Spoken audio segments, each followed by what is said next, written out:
Bienvenue dans cette nouvelle édition du QG News. Voici les titres de l'actualité. Le président nigérian Muhammadu Buhari attendu au Cameroun le 29 juillet 2015. Objectif à renforcer la coopération militaire régionale contre le groupe islamiste Boko Haram.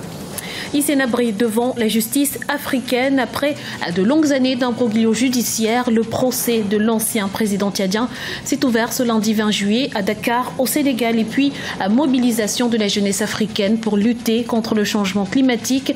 L'Africa Green Challenge a été lancé le 18 juillet en marge des Jeux africains 2015 à Brazzaville. Mais avant de développer ces titres, léger remaniement ministériel au Burkina Faso. On note une seule nouvelle entrée et un départ, celui du ministre de la Sécurité, le colonel Auguste Denis Barry, qui a été déchu par le président Michel Kafondo pour satisfaire l'armée qui réclame le départ des militaires du gouvernement. Le chef de l'État burkinabé cumule donc désormais les portefeuilles de ministre de la Défense et de ministre de la Sécurité. Le Niger, le Tchad et bientôt le Cameroun. Le président nigérian Muhammadu Buhari est attendu le 29 juillet 2015 à Yaoundé. Une visite aux enjeux capitaux en tête de liste, la lutte contre le groupe islamiste Boko Haram. Le point tout de suite avec Lizelsi Akizimana. Muhammadu Buhari, le président du Nigeria, attendu au Cameroun. Son voyage est prévu pour le 29 juillet. Le président nigérian va ainsi rencontrer son homologue camerounais, le président Paul Biya. Objectif, discuter de la coopération bilatérale, mais surtout de la stratégie des deux pays pour faire face au groupe islamiste Boko Haram. Le Cameroun a une part importante, un rôle important à jouer dans la lutte contre Boko Haram, mais aussi parce que le Cameroun, qui est aux prises avec cette nébuleuse depuis quelques années, a besoin du Nigeria pour renforcer la mobilisation régionale sur le plan opérationnel.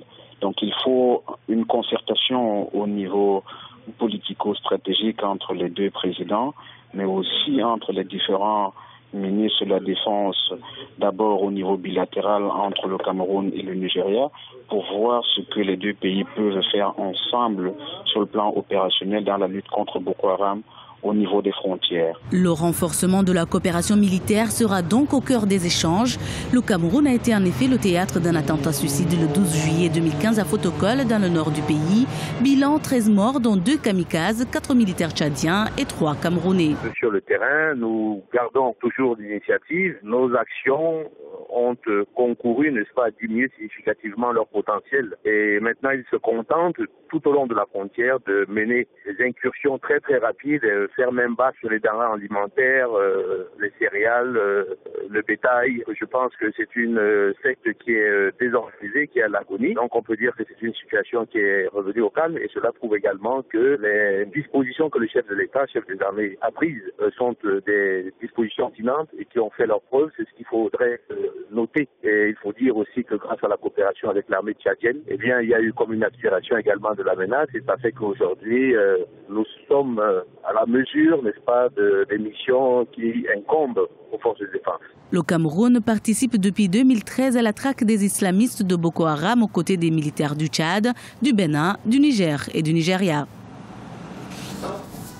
C'est un tournant dans l'histoire de la justice africaine.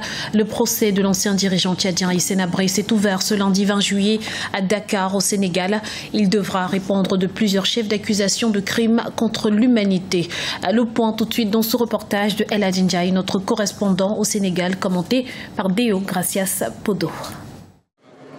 À Dakar, capitale sénégalaise, le procès Isenabré a démarré ce lundi. L'ancien président tchadien est accusé de crimes contre l'humanité, de crimes de guerre et d'actes de torture. Pour les familles des victimes présentes à ce procès, c'est l'aboutissement d'un long combat juridique. Nous arrivons là au terme de ce que j'appellerais un cauchemar. C'est un cauchemar que nous avons vécu pendant plus de 18 ans en nous livrant à la quête de cette justice. Et c'est bien la fin de ce cauchemar aujourd'hui. C'est à 10h, heure locale, que le procès s'est ouvert. Plus tôt, à 7h30, l'ancien président Isenabré faisait son entrée dans le tribunal. une présence jugée primordiale pour le bon déroulement du procès. Les juges ont certainement usé des pouvoirs qui sont les siens. Et il est là. C'est une joie parfaite pour nous parce que c'est une présence souhaitée de tout cœur par les victimes. C'est aussi une thérapie.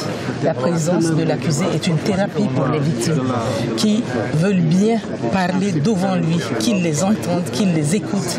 Même s'il ne parle pas, cela n'a rien à voir, mais le fait qu'il soit là, vraiment se révèle être une thérapie pour les victimes. Elles sont nombreuses les familles des victimes qui ont fait le déplacement afin d'assister à ce procès. Rappelons que le collectif d'avocats de la défense représente plus de 4000 victimes directes ou indirectes à ce procès. Dans l'actualité également, conférence internationale sur la lutte contre l'épidémie d'Ebola. L'événement se tient jusqu'à ce mardi à Malabo, en Guinée équatoriale, organisé par la Commission de l'Union africaine. Ce rendez-vous ambitionne d'identifier les mesures à prendre pour la mise en place de systèmes nationaux de santé. Les précisions de notre correspondant en Guinée équatoriale, Serge Kofi.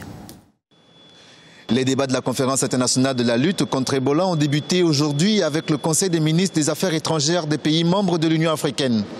Les travaux ont mis l'accent sur la mise en place d'un plan de reprise et de reconstruction des 3 pays affectés, le Libéria, la Guinée et la Sierra Leone. Je vous invite à écouter le ministre des Affaires étrangères de la Guinée équatoriale, Agapito Bamokui, sur les enjeux de ce sommet. La Guinée équatoriale a jugé primordial la nécessité de réaliser cette conférence afin que nous puissions mettre nos efforts en commun pour répondre aux enjeux dont nous sommes confrontés. Nous sommes réunis ici pour discuter et examiner en tant que groupe les actions futures des pays africains qui permettront de relever le défi. Au-delà d'une simple volonté étatique basée sur des documents de travail, il est important que cette conférence puisse se traduire par un engagement réel pris par les pays à travers leurs différentes actions développées sur le terrain. Les travaux des chefs d'État débuteront ce mardi 21 juillet ici au Palais des Congrès de Sipopo. Ici, les différents chefs d'État dévoileront les stratégies d'éradication du virus Ebola. Des contributions et des dons aux principaux pays touchés sont également attendus. Mobilisation de la jeunesse africaine pour lutter contre le changement climatique. L'opération Africa Green Challenge a été lancée le 18 juillet 2015 au Congo, une initiative qui entre dans le cadre des Jeux africains 2015 à Brazzaville. Reportage de Paul de Singwe, notre envoyé spécial au Congo. Le projet vise essentiellement la jeunesse africaine. L'Africa Green Challenge a vu le jour le 18 juillet 2015 à Kintele au Congo. L'initiative mobilise via les réseaux sociaux les jeunes Africains autour de la préservation de l'environnement. Les jeunes de 18 à 30 ans sont incités à planter un arbre avant le 10 août 2015. L'Afrique a son mot à dire dans la planète. L'Afrique a son mot à dire dans tous les combats environnementaux. Et à l'heure parfois de la déforestation pour le charbon, les jeunes veulent montrer qu'ils sont là aussi pour sauver la planète. Et je me dis que même si c'est un arbre qui est planté, on a fait un geste. Et là j'appelle toute la jeunesse africaine à planter un arbre sur africagreenchallenge.com. À un mois des Jeux africains, les autorités congolaises entendent profiter de l'engouement suscité par ces Jeux pour promouvoir l'opération Un jeune, un arbre. Pour nous, planter un arbre, justement, donne l'oxygène et donne de la viabilité, donne la possibilité aux sportifs d'être plus performants. Et donc, nous sommes là pour justement mettre en œuvre ce projet qui va se poursuivre par la visite des installations sportives par le président de la République, qui constitue pour nous le lancement de l'opération Porte ouverte qui va se faire pour que les populations de Brazzaville viennent s'approprier ce projet en visitant les différentes installations sportives. Avec 220 millions d'hectares de forêt, le bassin du Congo est le deuxième poumon de la planète après l'Amazonie. Comme la plupart des pays en voie de développement, le Congo ne dispose pas d'énormes possibilités pour lutter contre le changement climatique. Pour les autorités congolaises, l'initiative lancée par l'African Green Challenge s'inscrit en étroite ligne de la politique environnementale en vigueur au Congo. Apporter sa pierre à l'Afrique verte, c'est quelque chose de très important et surtout pour la jeunesse, parce qu'il s'agit des jeunes qui doivent déjà aujourd'hui avoir une haute conscience, justement, une conscience écologique, une conscience environnementale pour préparer demain et demain se prépare aujourd'hui. En réunissant deux symboles, le sport et le reboisement, le Congo marque sa volonté de lutter contre le changement climatique. Le lancement de l'Africa Green Challenge à Kintele a permis de réaliser une série de 3000 arbres. C'était le journal de la rédaction. Merci pour votre fidélité. Retrouvez dans un instant une nouvelle édition de l'information sur Africa 24.